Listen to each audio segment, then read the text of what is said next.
So this is Peter Hogan, who many of you will not know is the man behind all of our programs. But what is even more interesting is that he has been to 5 World Championships and 2 Commonwealth Games and been the reserve for 2 Olympic Games. So he was a pretty amazing athlete. We're sitting down to just discuss, what it was like for you as an athlete and what that transition was like and how you've come to be here today. So I think I'm going to start with asking you about what your career was like, right from the beginning. I had my first Worlds in '89 when I was quite young, and I didn't actually expect to make the team, so that was a great thing, and ended up placing quite high in the Australian team at Worlds.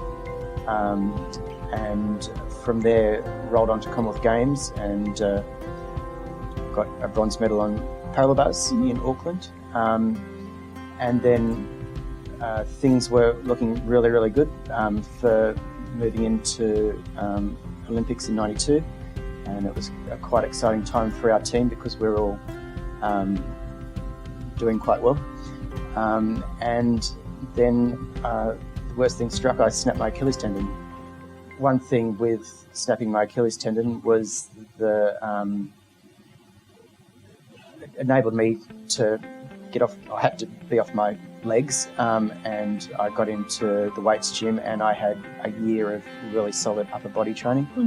So I did heaps of bench press, heaps of military press, and just really bulked up, and that's where a lot of my strength for the rest of my career came from, and that was I guess to look at a positive from a negative.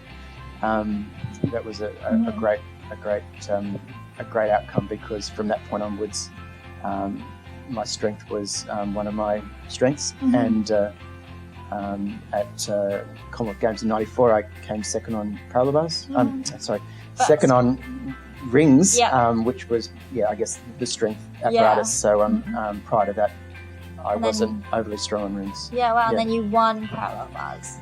I won a gold on parallel bars in '94 at Commonwealth Games in Canada, and but probably I'm most proud of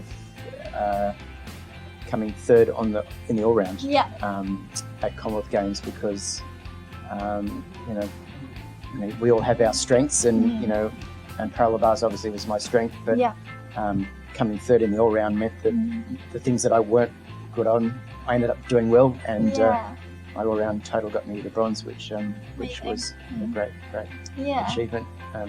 So proud of that one. But then I came back, started '95, and so our focus then was to do well at Worlds for in '95 for qualification for '96 Olympics.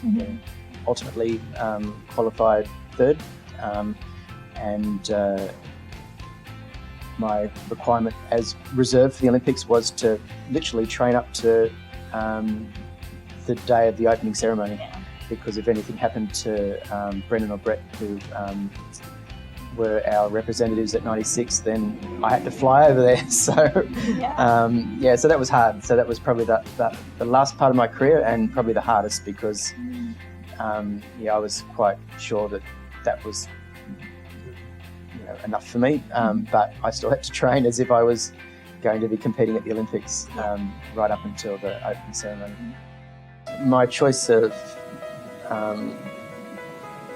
study was based on my want to be in our printing business that our family was running when I was down in Canberra at the AIS, and my thoughts were that I was always going to come back and join this business, and accounting and commerce is the best foundation for running a business, which I do now.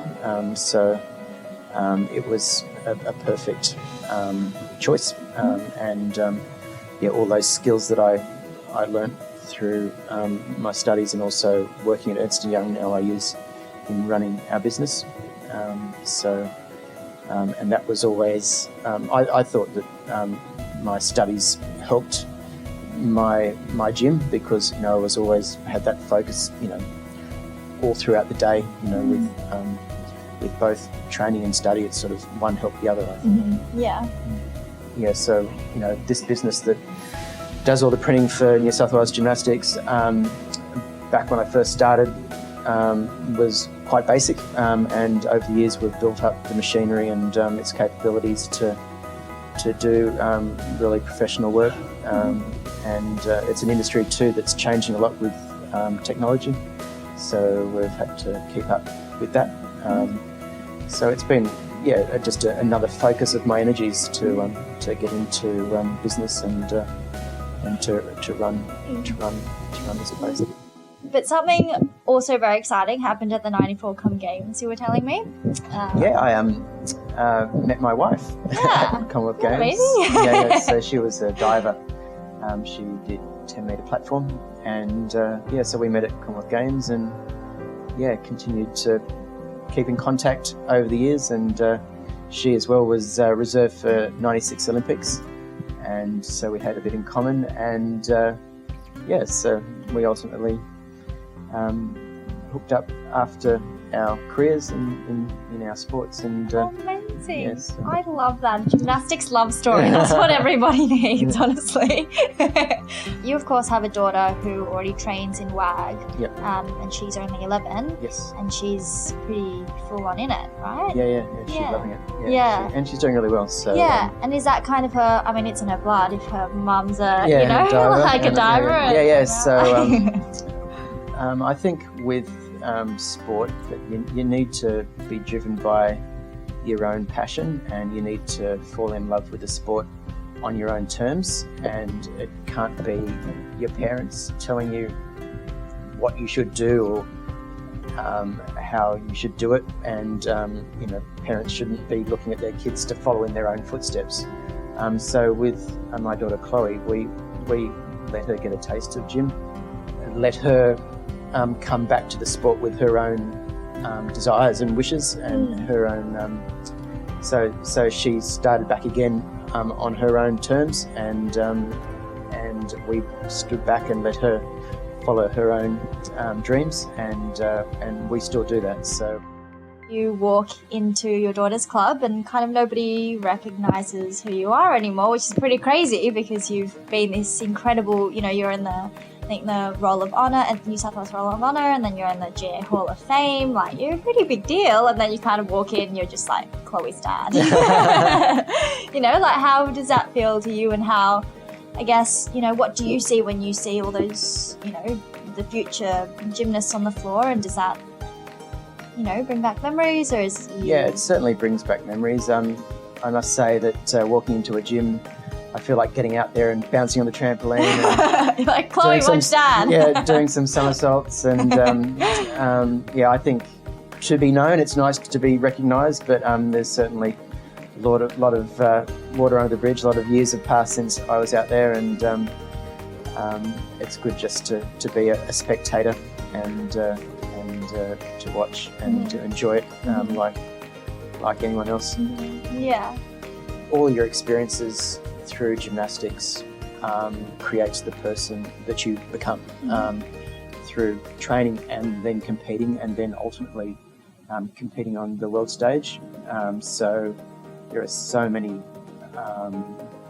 things that become you, and it's just such a life-changing experience to have had that sporting background, and I sincerely believe that it makes you a better businessman, a better friend, a better dad, just through all those experiences that you have from gymnastics.